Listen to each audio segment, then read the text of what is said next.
It's well known that NBA stars have been filmed in intimate moments with their admirers. Take Magic Johnson, for instance. He was caught on tape in an elevator. Indeed, every woman has her own desires. He was just eager to help them fulfill those dreams.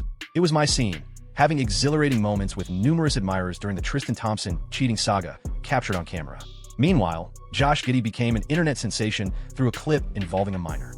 I chatted with Josh, and he's down to earth, just like you, and equally charming. In today's video, we're diving into the instances when NBA players overstep their boundaries with fans. We begin with Karl Malone, renowned as the mailman for his consistent scoring throughout his illustrious tenure with the Utah Jazz. Malone harbored a secret that would later tarnish his Hall of Fame reputation. Back in 1983, as a 20-year-old sophomore at Louisiana Tech University, Malone initiated what can only be termed a predatory relationship with Gloria Bell, a 13-year-old girl from his hometown of Summerfield, Louisiana. Under Louisiana law, where the legal age for consent is 17, a relationship led to Bell becoming pregnant at 13, resulting in the birth of their son, Demetrez Bell, in 1984. This case is particularly shocking not only due to the blatant illegality of a 20-year-old college athlete engaging with a middle school girl, but also because Malone denied paternity and deserted both mother and child. An NBA icon once impregnated a 12-year-old before transitioning to the NFL. Karl Malone is often regarded as one of the top 5 forwards in basketball history and played a pivotal role in leading the Jazz to consecutive championships in the 90s. However, away from the sport, his actions tell a different story. In 1986, Bell's parents initiated a paternity lawsuit, which was resolved outside the courtroom between 1988 and 1989, with Malone agreeing to pay an undisclosed amount. Despite having sufficient grounds for prosecution, no criminal charges were pursued. This highlights the stark differences in the legal environment of the 1980s, especially for emerging sports figures in small Louisiana towns. During his sophomore year of college, NBA icon Karl Malone fathered a child with a 13-year-old girl. That child later became NFL player Demetrez Bell, who recounted that he only met his father once after finishing high school, during which Malone expressed that it was too late for them to bond as parent and child, telling him he must carve his own path. The most poignant element of this tale centers on Demetrez Bell, who navigated his formative years largely devoid of his father's involvement, despite Malone's fame and riches in the NBA.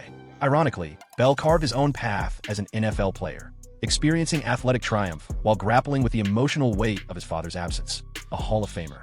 Reports indicate that the pair mended their relationship in later years, with Bell referring to Malone as his closest friend in a 2020 tweet. However, this reconciliation came far too late to mend the wounds of his childhood. What's especially unsettling about Malone's saga is how it remained largely obscured during his time in the NBA, only coming to light during significant media moments like the 2020 airing of The Last Dance and the 2023 NBA All-Star Weekend. When pressed about these matters in 2023, Malone's reaction was nonchalant, asserting, "I'm not talking about any of that. That is my existence, my private journey," a reaction that revealed a lack of contrition for his deeds or acknowledgement of the harm inflicted. The summer of 2003 irrevocably altered Kobe Bryant's career path and ignited one of the most contentious legal battles in the realm of sports. On June 30th, 2003, Bryant, just 24 and at the pinnacle of his athletic prowess, arrived at the Cordillera Lodges Spa in Edwards, Colorado for a knee procedure. What started as a standard medical appointment would evolve into a criminal case that enthralled the nation and complicated Bryant's legacy for good. The situation involved Caitlin Faber, a 19-year-old hotel concierge who engaged with Bryant at check-in and later guided him on a private tour of the premises. The prosecution's narrative indicates that an interaction that began with consensual kissing turned into sexual assault when Faber allegedly told Bryant to stop, yet he persisted. This led to her exiting the room upset and disheveled, with blood staining both her underwear and Bryant's shirt. During a police interview on July 2nd, Bryant initially refuted any sexual contact, but after being presented with physical evidence, he acknowledged engaging in consensual activities. At a poignant press conference on July 18, 2003, alongside his wife Vanessa, Bryant referred to his infidelity as a grave mistake but adamantly denied the assault claim. The legal proceedings unfolded for more than a year, during which Faber endured significant media attention and harassment similar to what would later occur in other prominent assault allegations.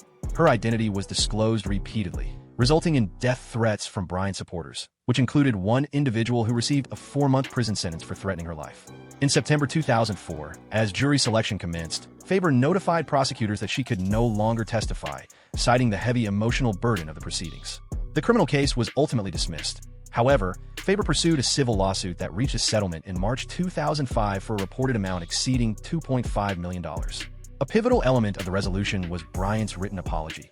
where he expressed that while he believed the encounter was consensual, he acknowledged that she perceived the incident differently. This carefully crafted statement suggested an awareness that consent was more ambiguous than he had previously asserted. The case continued to be a hotly debated issue throughout Bryant's career and afterward. When Bryant tragically passed away in a helicopter accident in 2020, discussions about his legacy reignited, prompting debates on how these events should influence his remembrance. The amount settled in Bryant's apology implies that the claims held significant weight, despite the absence of proven criminal liability. Derrick Rose. Derrick Rose's dramatic decline marks one of the most surprising shifts in NBA history, transitioning from a cherished local idol and the youngest MVP ever to being embroiled in a deeply unsettling incident. The case, stemming from occurrences in August 2013, cast a long shadow over the career of Chicago's prodigy, exposing disturbing perspectives on consent and personal autonomy. In August 2015, a lawsuit was initiated by Rose's former girlfriend, referred to as Jane Doe, targeting Rose, along with Randall Hampton and Ryan Allen. The suit accused them of drugging her and orchestrating a Group S***T dual assault in her Los Angeles residence on August 27, 2013. The allegations state that Doe was at a party hosted by Rose in a Beverly Hills mansion on August 26th, where she drank alcohol and became excessively intoxicated, leading her to suspect her drink had been tampered with. Approximately at 2 a.m. on August 27th, she claimed that Rose, Hampton, and Allen unlawfully invaded her apartment and took turns S***TLY, assaulting her while she was incapacitated. Upon waking, she found her dress positioned around her neck with lubricant on her body, retaining scant recollection of the incident, and eventually uncovered physical proof bolstering her claims of assault. Rose's defense presented a starkly contrasting narrative, asserting the interaction was consensual and that Doe had sent a text inviting them to her apartment. Yet, Rose's own testimony unveiled alarming perspectives on consent and sexual agency. When inquired about his assumption regarding Doe's desire for sexual activity, Rose notoriously replied, "We're men. You can just assume. If we're heading to someone's place at 1 a.m., there's no confusion." This remark highlighted the flaws in Rose's thinking, that an invitation to a home inherently implied consent for sex, and that his male identity granted him the right to presume consent without clear dialogue. The Los Angeles Police Department initiated a criminal probe in 2016, but no charges were pursued owing to lack of sufficient evidence and the delay in reporting. The civil trial unfolded in October 2016, marked by contradictory testimonies and tactics from Rose's defense team that aimed to shift blame onto the victim. After only 3 hours of deliberation, the jury ruled that Rose and his co-defendants were not liable on any charges, concluding that Doe's narrative lacked more credibility than the defendant's perspective. Nonetheless, the rapid decision-making and the emphasis on victim-blaming tactics raised significant concerns about the adjudication of sexual assault cases, especially those involving prominent athletes. The defense pointed to Doe's post-incident messages, including requests for reimbursement of taxi fare, arguing that they contradicted typical victim behavior. This line of reasoning reflects a troubling misunderstanding of trauma, particularly in light of Doe's experiences with death threats and online harassment following the exposure of her identity, similar to what many accusers face in high-profile situations. The case underscored deeply embedded issues within the legal framework regarding sexual assault claims against celebrities, where victim scrutiny often overshadows a thorough analysis of the defendant's conduct. Ben McLemore's situation stands out as a prime illustration of accountability among the cases presented, being a former NBA player who faced conviction and received a lengthy prison sentence for S***tool assault. McLemore, a former lottery draft pick who enjoyed a 9-year career in the league, was handed a 100-month sentence on July 9, 2025, after being found guilty of assaulting a 21-year-old woman during a gathering. This incident transpired on October 3, 2021, at the residence of his then teammate with the Portland Trail Blazers, Robert Covington, in Lake Oswego. The victim, a college student, was present at the party where alcohol was heavily consumed. Prosecutors explained that she became highly intoxicated, showing signs like slurred speech, trouble walking, and difficulty keeping her head up, ultimately losing consciousness on a couch in the living room around 2 a.m. At approximately 6 a.m., she stirred back to awareness, discovering McLemore engaged in digital penetration, which was soon followed by sexual intercourse. The victim recounted her experience of drifting in and out of awareness, engulfed by paralyzing fear. In her impactful statement, she expressed, "You can't violate someone like that, especially not a stranger. It doesn't matter who you are." McLemore's case stands out notably because the victim had no previous connection to him and was oblivious to his status as an NBA player when the incident occurred. This wasn't about a fan pursuing a celebrity. It was a predatory act against a vulnerable woman at a party where an NBA player was simply attending. She exhibited no indications of distress or unease, nor did she signal any alertness. Initially, McLemore rejected the allegations, but eventually asserted that the encounter was consensual, claiming that the woman had made the first move. discovered her within myself, and effectively awakened my desires. That sums it up quite well. I'm in a profound slumber. Nevertheless, the jury spent 10 hours considering before finding him guilty on 3 charges of first-degree UAL assault, first-degree sexual penetration, and second-degree sexual abuse. The prosecution strengthened its case with images capturing the victim unconscious on the couch, alongside evidence detailing her state of incapacitation. Detective Dara Brown, who led the investigation, stressed that the victim's ordeal should never be suffered by anyone. During the sentencing, the victim appeared through video, expressing that these nearly 4 years have felt endless. I pondered whether I ought to take action and inform others about the incident, particularly in light of his prominence. Her brave decision to come forward and give testimony resulted in one of the severest penalties ever imposed on an NBA-related player for tool violence. Clackamas County DA John Wentworth asserted that celebrity standing does not exempt anyone from legal accountability. Meanwhile, First Assistant DA Scott Healy commended the victim's bravery and remarked that the conviction sends a strong signal that such behavior will be rejected in our society. Ruben Patterson gained the moniker Kobe Stopper due to his impressive defensive skills against the Lakers icon, yet his legacy was irrevocably marred by conviction for tool assault, making him one of the rare NBA players obligated to register as a T offender. On September 25, 2000, at the age of 25, Patterson was charged with attempting to toolly abuse his family's 24-year-old nanny at his residence in Bellevue, Washington. The nanny, who had been part of the household since February 2000, was staying overnight to look after Patterson's 3 children while his wife, Shannon, underwent cosmetic surgery at the hospital. Late that night, around 11 p.m., she entered Patterson's room to check on the youngest child and encountered him in a compromising position. As she hurried away, Patterson reportedly pursued her to another room, where he allegedly forced her to engage in oral sex. Patterson faced arrest on May 8, 2001, facing charges of attempted third-degree tool assault, categorized as a gross misdemeanor. What ensued was a legal tactic that would soon be recognized in other athlete tool assault incidents. The accused argued that the encounter was consensual, while the accuser insisted it was assaultive. On May 15, 2001, Patterson accepted a plea deal, a modified guilty plea, which did not entail an admission of guilt, but conceded that enough evidence existed for a jury to secure a conviction. During sentencing, Patterson remarked, "I did not engage in any criminal behavior. I participated in an act of consensual misconduct and betrayed my spouse, extending my apologies to his wife, family, team, and supporters for my foolish choice." King County Superior Court Judge Brian Gaines sentenced Patterson to a 1-year jail term, of which 350 days were suspended, leading to a mere 15 days behind bars. Additionally, he was placed on 2 years of probation, required to pay a $5,000 penalty, court fees, $500 to the nanny, and restitution for her lost income and therapy expenses. Most notably, Patterson had to register as a sexual offender in Washington state, a designation uncommon for NBA players at that time. This mandate underscored the gravity of his actions and the court's assessment that he could present a continuing risk. Shannon, Patterson's spouse, backed him in the courtroom, stating to the judge, "I don't think Ruben fully harmed or tried to attack our previous nanny." Meanwhile, the attorney for the alleged victim hinted at the possibility of civil lawsuit, though there's no available public documentation indicating that the NBA enforced a 5-game suspension on Patterson for the beginning of the 2001 to 2002 season, which he served with the Portland Trail Blazers after inking a 6-year, $33.8 million deal as a restricted free agent. This suspension was in line with the league's stance on penalizing players for criminal charges. Deshaun Stevenson's initiation into the NBA was clouded by a statutory T to assault charge from his rookie season, exemplifying a glaring instance of an NBA player engaging in illegal T with a minor.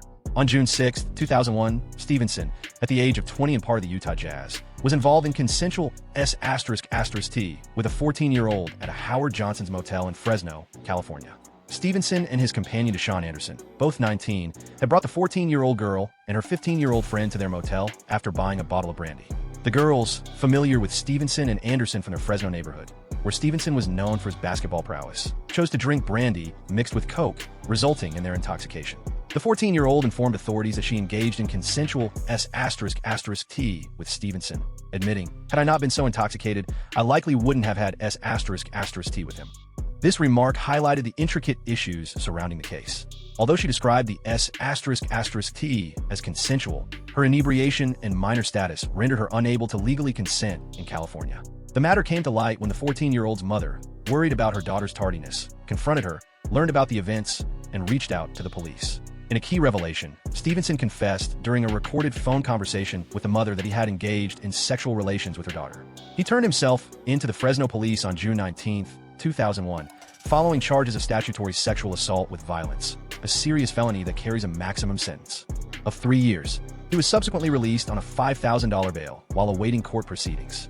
The strength of the prosecution's case diminished notably when the 15-year-old recanted her allegations during a preliminary hearing on September 20, 2001, claiming she had fabricated the story to implicate him. As a result, Judge Alan Simpson downgraded the charges against both Stevenson and Anderson to misdemeanors. In October 2001, Stevenson admitted guilt to a misdemeanor charge of statutory S***T assault, sidestepping a felony record.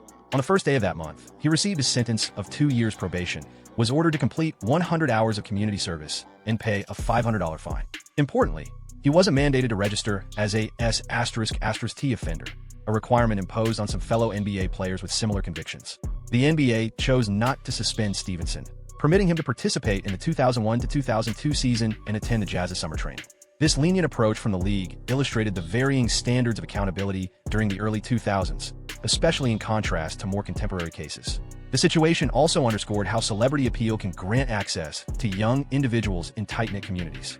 Stevenson was an exceptionally talented high school basketball player from Fresno who leaped straight into the NBA, positioning him as a local icon whose notoriety led to the meeting with the underage girl. Despite his conviction, Stevenson continued on to a 13-year NBA career, clinching a championship with the Dallas Mavericks in 2011. Lamar Odom's narrative illustrates a tragic descent into addiction, betrayal, and self-sabotage that unfolded in the spotlight, largely due to his marriage to Khloe Kardashian. Odom's situation stands apart from others mentioned here, primarily as it revolved around consensual interactions. However, the extensive number of his infidelities and the unsettling elements surrounding them showcase a troubling trend where he leveraged his stardom to connect with fans and sex workers. A particularly notorious episode took place in 2012 at the Roosevelt Hotel in Los Angeles. While grappling with his cocaine addiction, Odom rented a suite for what he characterized as a drug-fueled escapade with several women. I recall my former husband and how he reminisces about that incident. We were tied in marriage at the time. He was pursuing his interests and ventured to a motel in downtown LA with another woman while I was still quite young. His memoir, Darkness to Light, depicts the scene as chaotic, filled with cocaine, marijuana, and women in the nude scattered about. Women labeled as strippers, socialites, or merely admirers ensnared by his fame. Khloe Kardashian, wary of his actions, reportedly traced his whereabouts through his credit card transactions. She stormed into the hotel at 3 a.m. alongside her mother, Kris Jenner, and a group of security personnel. What ensued was utter mayhem. Khloe burst into the suite and purportedly assaulted one of the women, delivering brutal strikes to her head as Kris yelled for security to step in. Odom recounted this incident as the climax of his wild lifestyle, driven by addiction and celebrity, marking a devastating blow to his marriage. Odom eventually confessed that it wasn't just a fleeting mistake, but indicative of a heartbreaking trend. He alleges he had relations with more than 2,000 women, many of whom were fans he encountered at clubs, hotels, or while traveling for the NBA. The Roosevelt situation simply revealed what Khloe would later claim had always been the reality.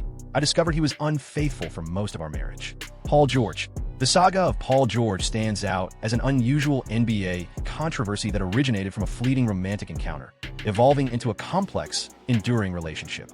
Back in 2013, George, at the time an emerging talent with the Indiana Pacers, became associated with Daniela Radjic, a former dancer at Tootsie, a famous Miami strip club loved by sports figures. Their fateful meeting occurred during a yacht bash thrown by Chris Brown, and what Radjic referred to as a brief one-boat stand swiftly turned into tabloid headlines when she announced her pregnancy. The uproar ignited when Radjic claimed in legal documents that George proposed $1 million for her to undergo an abortion, backing her assertion with text messages that were never disclosed to the public. Her allegations spread rapidly, entrenching the scandal in Sportsgeza. George refuted making such an offer, yet his team conceded he would take responsibility if paternity was established. Radjic subsequently initiated a paternity lawsuit, and following the arrival of their daughter Olivia in May 2014, George first pursued sole custody. Ultimately, the matter was resolved with a settlement that established joint custody and financial aid. During that period, George was in a relationship with Callie Rivers, the daughter of NBA coach Doc Rivers. The allegations surrounding him reportedly created tension not only in that romance, but also jeopardized any future professional relationships with Rivers. What was once a contentious circumstance gradually evolved. George and Radjic mended their relationship, expanded their family by welcoming Tasha in 2017 and Paul Jr. in 2021, and tied the knot in 2022. Rajic moved from a career in stripping to entrepreneurship by co-founding the swimwear brand Nude Swim. Today, the family embodies an image of harmony, yet the remnants of their past continue to haunt them, with social media users still ridiculing George's purported $1 million offer for an abortion as late as 2023. Tristan Thompson. In the realm of cheating controversies, Tristan Thompson is nearly synonymous with the term. The ex-Cleveland Cavaliers player has found himself entangled in several notable scandals, with the most notorious one centering around Instagram model Lonnie Blair in April 2018. This drama unfolded just as his partner, Khloe Kardashian, was on the verge of welcoming their daughter, True. Thompson was captured on camera at the PhD Lounge, a swanky rooftop bar, getting cozy with Blair. TMZ unveiled a clip of him leaning in for a smooch, with onlookers stating they subsequently made their way back to the Four Seasons Hotel, where Blair was spotted departing the following morning carrying an overnight bag. News outlets swiftly recognized Blair, whose fame surged almost instantly. She was characterized as an Instagram model and bartender, boasting more than 360,000 followers at that point. To the public, she emerged as the notable figure entangled in yet another Kardashian controversy. This was not Thompson's first indiscretion. Just a few months prior, a video emerged from a DC event, revealing him kissing and touching several women while Khloe was 3 months along in her pregnancy, and the Blair incident was not his final controversy. In 2019, he was alleged to have kissed Jordyn Woods, the best friend of Kylie Jenner, igniting a media frenzy that strained the relationships within the Kardashian clan.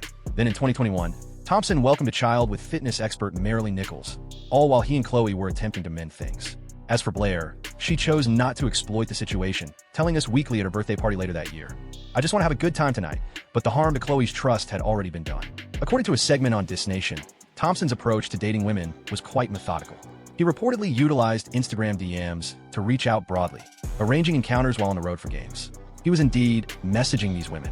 "You're essentially chasing after women." At present, Thompson's image is still tarnished by his repeated betrayals, with fans viewing him as the perfect representation of NBA athletes mixing fandom with personal connections. Josh Giddey. The situation involving Josh Giddey, a promising young Australian guard playing for the Oklahoma City Thunder, erupted into the spotlight in late 2023, rapidly turning into one of the decade's most contentious NBA controversies. Giddey, hailed as a future star in the league, faced accusations on social media regarding an improper relationship with a minor. Allegations that tangled together rumor, viral media, and significant legal implications. The uproar commenced when images and videos emerged online, seemingly depicting Giddey with a teenage girl in multiple social environments. A viral clip on TikTok, an ex featured Giddey greeting a young man and mentioning a beautiful sister, which ignited speculation about her age, with rumors suggesting she was as young as 15 or 16. When pressed at a press conference about the claims, Giddey replied, "I get the question, but no. His ambiguous response, combined with the absence of a clear denial, stirred chatter among fans and the media. The NBA initiated an investigation, which caught the attention of local police in Newport Beach, California. By early 2024, the inquiry concluded without charges due to a lack of evidence and the accuser's family not cooperating with investigators.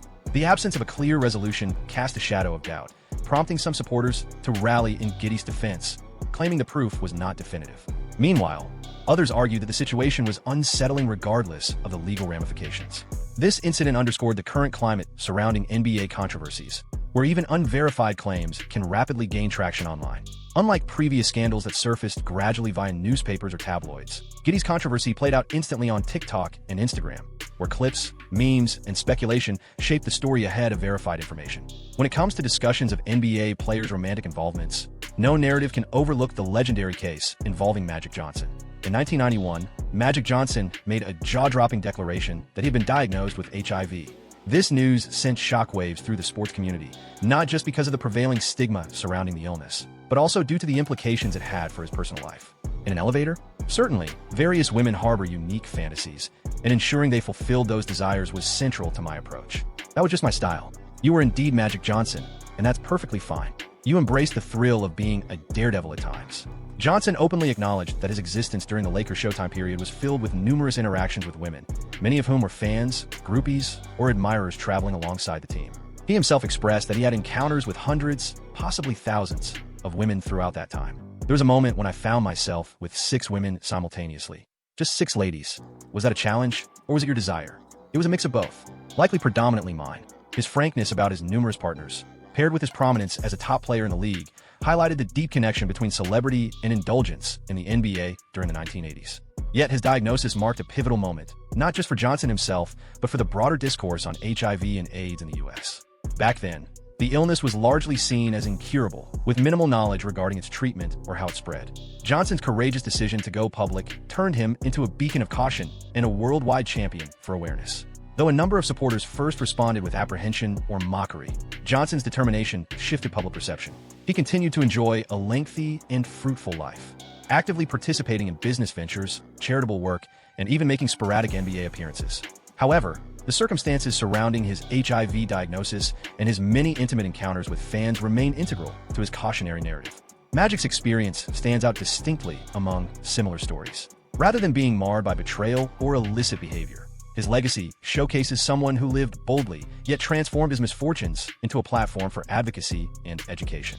In an unexpected turn, his most infamous off-court controversy transformed into his most lasting legacy. If you enjoyed this video, be sure to check out more related content via the suggested cards currently displayed.